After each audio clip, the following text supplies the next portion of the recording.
Bernie, thank you very much for inviting us into your inner sanctum. Sorry you can't be with us at the dinner tonight, but understand the pressures of retirement. Have you actually retired?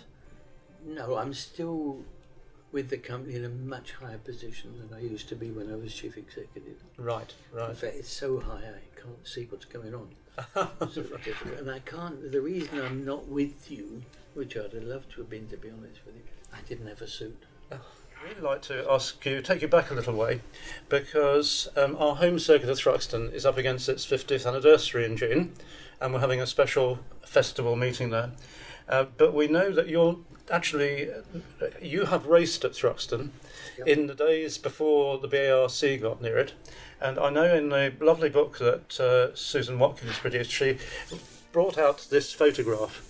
And I'm not trying to embarrass you, but in some ways we think that reflects your personality, because car 73 there, which I think is you, seems to be in the wrong position on the grid. Do you take me back to what was happening there? What are you suggesting? I'm suggesting you can spot an opportunity if there's an opportunity there. You think I popped into that position and I shouldn't have done? I think the stewards might have had something to say about it. Can you remember? I certainly would have. I can't remember, but I certainly would have had an answer. That's for sure. And you're racing a Cooper Bristol there? Yeah. Rumour has it at the time that all your racing cars, you sold them as soon as you could afterwards, and this was a way of marketing them during your racing. Is that true, or were you really sold on racing yourself at that time? No. I mean, I loved when I was racing. I love racing. Mm-hmm. So if I had to sell something, there would have been a good reason for it. Oh, absolutely. Probably because I didn't have any money. Okay, Thruxton was taken over by the BARC in 1968 as a replacement for Goodwood. And of course, the big hero of ours, and I know of yours, who won the first 3 Formula 2 races there, was Jochen Rindt. And this presumably was at the time that Jochen Rindt Racing was being set up by yourself and himself. What can you remember about those races? Because there were 3 of them, weren't there? 1 with a Brabham, 2 with Lotuses. I don't know if it could have been this same system that we used in most places, because Jochen and I were partners. But the idea really was, Jochen used to do the racing, and I was trying to get the start money. So after the races, if he happened to be coming to it, if they were in England, like in the case of Thruxton, he would duly appear with the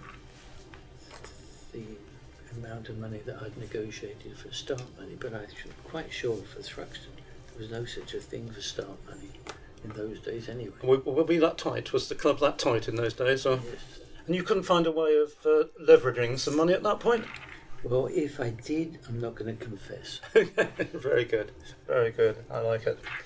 Over the years, there's a question that you must have been asked, and I have a suspicion I know how this might go. But you must have been asked who have been the best drivers around in Formula One. And without leading you too much, both Jochen Rindt and Alan Prost come up. Now, I don't know if you still think that and what the merits were of the two, because those two seem to be important to you in your way of assessing Formula One drivers. I think Jochen was a pure racer. And with Alan, I think that's why the people sort of said professor, because he did think things through a little bit more. Good. Okay. Well, we're very pleased that you've agreed that you'll accept a gold medal from us, and I've got quite a long list of predecessors that are up on the wall in our clubhouse at Thruxton.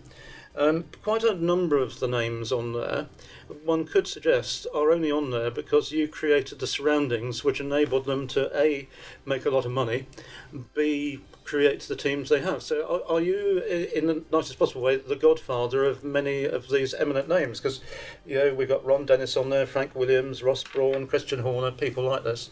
Do you think they'd have been there without you? Well, I don't know. Maybe it would have been different, might have been better, but it certainly would have been different.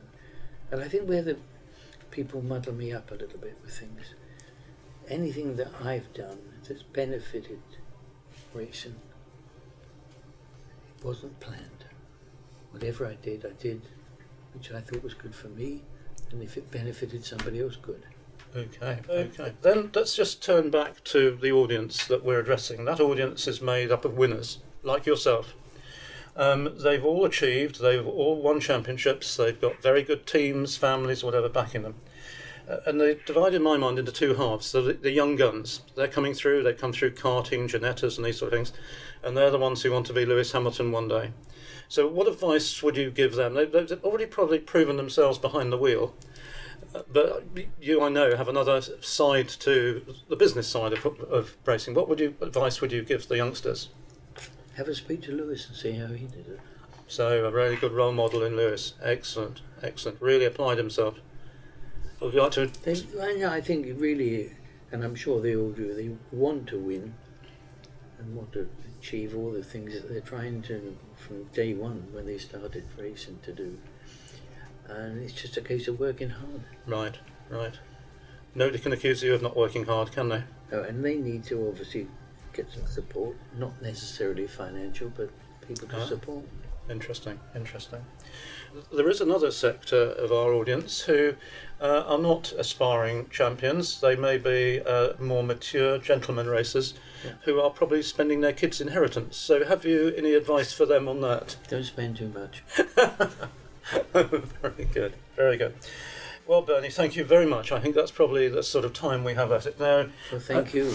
Well, no, it's an absolute pleasure. The council took about a millisecond to agree that you were the recipient. We were expecting you perhaps to retire. We know you won't retire.